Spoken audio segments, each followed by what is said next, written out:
नमस्कार। बंगाल तंत्र साधना में आप सभी का स्वागत है। आज मैं आपको एक यक्षिणी की साधना देने वाला हूँ फिर से। वैसे मैंने 64 योगिनी और यक्षिणी जो है 36 यक्षिणियों का जो है साधना देने के लिए बोला था। तो एक कनकावती यक्षिणी के बारे में ऑलरेडी वीडियो दिया हुआ है, आप लोग वो देख सकते हैं। आज जो यक्षिणी का साधना है वो है मनोहारिणी यक्षिणी। देखिए, ये यक्षिणी थोड़ा सा अलग है जितने भी साधनाएं हैं उसमें से। इसका तरीका भी अलग है और ये जगह भी जो है अलग जगह में करना है। ना ही आप ये घर में कर पाएंगे, ना ही किसी जंगल में, ठीक है ना, वो सब जगह में नहीं चलेगा। ये साधना के लिए आपको जो है नदी के जो संगम है वहाँ पे करना पड़ेगा, एकांत पे करना पड़ेगा। ये साधना बहुत ही अच्छी साधना है। लगभग 1 महीने की साधना है, 31 डेज़ की। और ये साधना 1 महीने के अंदर सिद्ध होता है। और जो इंसान गुरु दीक्षित होके इस साधना का करते हैं तो वो 3 रूप में साधना को कर सकते हैं मनोहारिणी यक्षिणी को, या तो पत्नी रूप में, या माता रूप में, या बहन रूप में। अगर वो पत्नी रूप में करते हैं तो फिर उनको ज़िंदगी में आप कोई शादी नहीं कर सकते हैं, क्योंकि बहुत सुंदर यक्षिणी है। लेकिन यही है कि अगर आप प्रेमिका या पत्नी रूप में करते हैं तो आप शादी नहीं कर पाएंगे कभी भी। और साथ में जो है ये यक्षिणी आपको जो है धन दौलत से लेकर के शारीरिक मानसिक सब कुछ चीज़ें दे देती है, ठीक है। इससे आपको जो है फिर दूसरी चीज़ से और कोई आशा नहीं रह जाता है इनके पास। अगर आप माता रूप में सिद्ध करते हैं तो ये पुत्र के भांति आपका जो है ख्याल रखती है, आपको रक्षा करती है और आपका हर मनोकामना है और धन दौलत जो है आपको प्रदान करती है। और यही यक्षिणी अगर आप बहन रूप में सिद्ध करते हैं तो आपको जो है दुर्लभ मुद्राएं, उसके साथ जो है आपको मनपसंद स्त्री ला के देती है। अगर आप पत्नी शादी नहीं करना चाहते किसी इंसानी स्त्री से तो सुंदर स्त्री का आपको मिलता है, सुंदर पत्नी मिलती है इनके आशीर्वाद से। तो बहुत सारी और भी सुविधाएं हैं, इनके द्वारा आप तंत्र में आगे बढ़ सकते हैं। और वैसे कोई साधना करने की ज़रूरत नहीं है, क्योंकि आप एक बार ये यक्षिणी अगर साधना कर लेते हैं तो आपके अंडर में कोई भी शक्ति को, इनके नीचे की कोई भी शक्ति को आप इजीली सिद्ध कर सकते हैं इनके द्वारा। तो ये एक प्लस पॉइंट है। और ये साधना करने के बाद आप जो है षटकर्म यूँ घुमा के कर सकते हैं, ठीक है। आपको भूत भविष्य वर्तमान तीनों कालों का गति आपको आ जाएगा। उसके साथ जो है आप जो है अपने बॉडी में जितनी भी रोग है वो उसको रोक सकते हैं। देखो, अमरता के अलावा हर चीज़ पाया जा सकता है यक्षिणियों के द्वारा।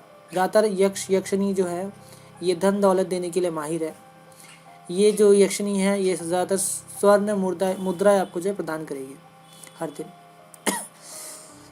लेकिन क्या है कि इसका कुछ नियम है, वो आपको करना है साधना के समय। पूर्ण ब्रह्मचर्य का पालन करना है।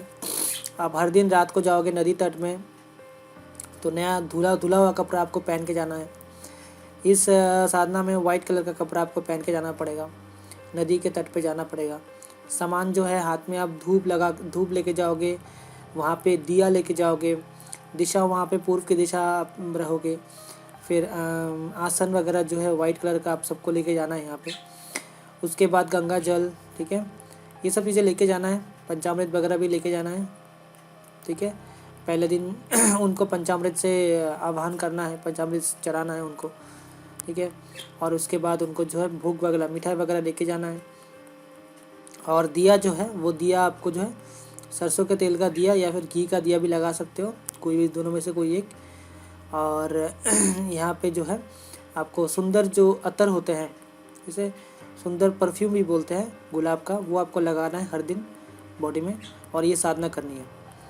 तो ये साधना में एक तरीके से हर दिन अगर आप साधना करते हैं तो लगभग 2 से 3 दिन के बाद जो है आसपास आपको सुगंधित खुशबुओं का आपको जो है आभास होगा कि कुछ चीज़ें आपके आसपास घूम रही है। कभी कभी बुरी मतलब आवाज़ें भी आ सकती हैं आपके पीछे कि कुछ चीज़ें जो है कोई जंगली जानवर का आवाज़ आपको रोकने के लिए आएगी। तो इस सब के लिए रेडी हो जाइए, क्योंकि देखो साधना में ये सब चीज़ों का मतलब होना का मतलब अगर आपको आभास हो रहा है मतलब आपका साधना सिद्ध होने वाला है। किसी इंसान को तो साधना इसीलिए सिद्ध नहीं होती कि उनको डर लगता है और वो कुछ चीज़ को मतलब अवॉइड करना चाहते हैं और उनको जो है अनुभव वगैरह जो है होते भी नहीं है। बिना अनुभव के साधना सिद्ध नहीं होते। तो डरावने अनुभव के लिए कोई आपको मतलब प्रॉब्लम नहीं है, आपको रेडी होना है, क्योंकि वो चीज़ से ही होकर आपको सिद्धि मिलेगी। तो हर दिन अलग अलग तरीके का से आपको अनुभव मिलेगी।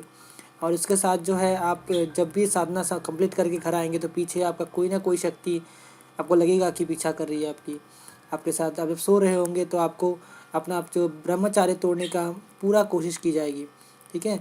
तो इस चीज़ का ध्यान रखिएगा, नाइटफॉल या ब्रह्मचार्य ना तोड़े, ठीक है।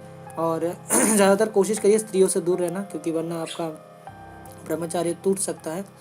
अब ये इंसान के लिए होता है जो इंसान का दिमाग जो है उतना पवित्र नहीं हो पाया है, क्योंकि नॉर्मली जो इंसान हर स्त्री को माता या बहन के रूप में देखती है तो उनके लिए कोई इशू नहीं है, लेकिन छूना मना है और ब्रह्मचार्य रहना ज़रूरी है साधना में।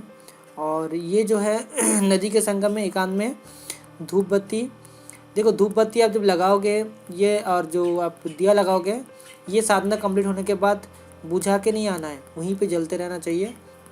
और जो भोग वगैरह वहीं पे रहेगा, और दूसरे दिन जाके वहाँ पे जो भी चीज़ बचा रहेगा वो आपको जब गंगा जल में या ये वहाँ पे जो पानी रहेगा नदी में वो विसर्जित करके फिर दूसरा नया लगाना है, ठीक है। सुरक्षा घेरा जो मैं दिया हूँ महाकाली का, वो आप लगाइए, कोई इशू नहीं है। या हनुमान जी का जो सुरक्षा घेरा है वो भी लगा सकते हैं।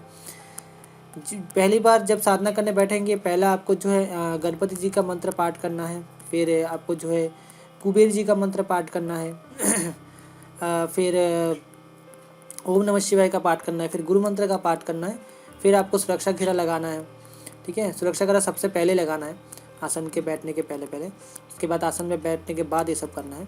उसके बाद जो है ये मंत्र जो मनोहारिणी यक्षिणी का मंत्र मैं बता रहा हूँ, इस मंत्र का आपको जो है जाप करना है। ओम ह्रीं आगच्छ मनोहारी स्वाहा, फिर से बता रहा हूँ, ओम ह्रीं आगच्छ मनोहारी स्वाहा, ठीक है। इस मंत्र का आपको जाप करना है। हर दिन 21 माला आपको जाप करना है। 31 डेज़ की आपकी साधना रहेगी। और अंत का दिन, लास्ट के दिन आपको हवन करना है, दशांग हवन, ठीक है। दशांग हवन आपको करने होंगे, और दशांग हवन करने के बाद जो है ये शक्ति सामने खड़ी होगी और आपसे वचन मांगेगी कि आपको क्या चाहिए, मतलब आपको बोलेगी कि आपको क्या चाहिए। फिर आप जो है वचन देना कि अगर आप पत्नी रूप में करें तो उस हिसाब से बात करना, और पत्नी अगर आप मतलब माता रूप में करें तो उस हिसाब से बात करना कि मुझे आप वरदान दीजिए कि मैं जब भी बुलाऊँ आप मेरे सामने आ जाए, और मेरा कोई भी कार्य या जो भी मैं बोलूँ वो आप कर दें, और मेरी जो फैमिली की आप रक्षा करें। ये 3 तो मुख्य वचन है, लेना ही है। बाकी आप इसके साथ एक्स्ट्रा जो भी वचन है वो ले सकते हैं। उसके बाद जो है उनको आप आज्ञा दीजिए वो चले जाए, और जो भी सामान वहाँ पे रहेगा वो सामान को वहाँ पे छोड़ दीजिए, और दूसरे दिन जाके या फिर जो भी भोग वगैरह रहेगा वहाँ से उनके आज्ञा लेके पानी में विसर्जित कर सकते हैं। ये होगा सिद्धि का काम।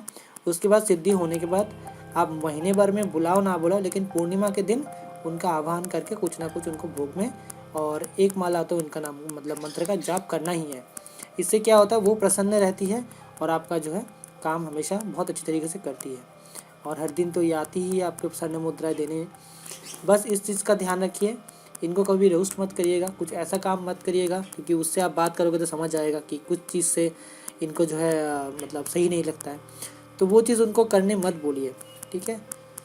मतलब कभी भी ऐसा मत महसूस नहीं होना चाहिए कि वो आपका गुलाम, आप गुलाम की तरह उनके साथ व्यवहार मत करिए। जैसा रूप में सिद्ध कर रहे हो वैसा ही उनके साथ व्यवहार करना है। माता रूप में है तो माता रूप में से उनके साथ व्यवहार करना है, पत्नी रूप में है तो पत्नी रूप में, और अगर बहन के रूप में कर रहे हैं तो बहन के रूप में उनके साथ व्यवहार करना है, ठीक है। ऐसा कभी भी नहीं कि आप किसी गुलाम की तरह व्यवहार कर रहे हो, उससे क्या होगा आपका जीवन में उल्टा असर दिखेगा।